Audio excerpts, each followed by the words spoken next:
মুহাম্মদুর রাসূলুল্লাহ সাল্লাল্লাহু আলাইহি ওয়াসাল্লামের মহৎ গুণ থেকে একটি গুণ হলো তেলাওয়াত করা। তার মানে মেহমানদারি করা। এই জন্য পরিবার আছে, ঘরে মেহমান আসলে তার চেহারা কালো হয়ে যায়, অন্তরে বিষণ্ণতা। সুন্নতের নিয়তে, ইবাদতের নিয়তে আপনি যদি মেহমানদারি করেন, আপনার আমল নামে সুন্নতের সওয়াব দেখাবে। হতে পারে আপনার এই আমলটা আপনাকে জান্নাত পর্যন্ত পৌঁছিয়ে দিবে। হাদিসে আছে আল্লাহ রাসূল বলেন, ক্বালা রাসূলুল্লাহ সাল্লাল্লাহু আলাইহি ওয়াসাল্লাম, মান কানা ইউমিনু বিল্লাহি ওয়াল ইয়াউমিল আখির ফাlyukrim সাইফাহু আও কামা ক্বালা an-নাবিয়্যু আলাইহিস সালাতু ওয়াস সালাম।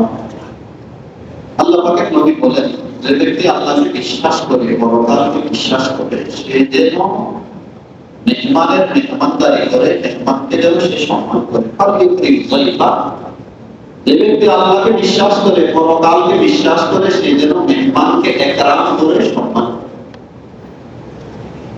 মেহমানকে সম্মান করার অর্থ কি? হাদিস বিশারদ বলেছেন, মেহমান আপনার বাড়িতে আসলে তার সুখ শান্তি প্রতিভোগ করা। আপনার কোনো আচরণে, আপনার কোনো কথাবার্তায় সে যেন কষ্ট না পায়।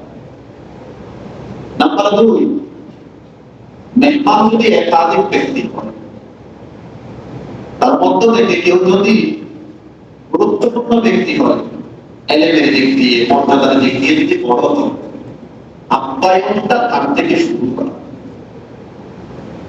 এরপর তার পাশ থেকে আমরা আরম্ভ করবো আপ্যায়ন।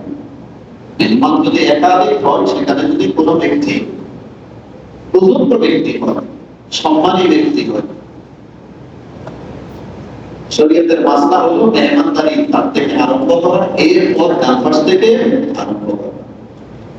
আর যদি সকলেই সমপর্যায়ে হয়, তাহলে ডান পাশ থেকে কি করবো? আরম্ভ করবো। হাদিসে আছে আল্লাহ রাসূল বলেন, আল-ফাতাহু মা আকাবিরিহি, বরকত হলো বড়দের সাথে, বরকত হলো বড়দের সাথে। নাম্বার 3, খাওয়ার সময় মেহমানের সাথে বসা, এটাও মেহমানকে সম্মান করার মধ্যে।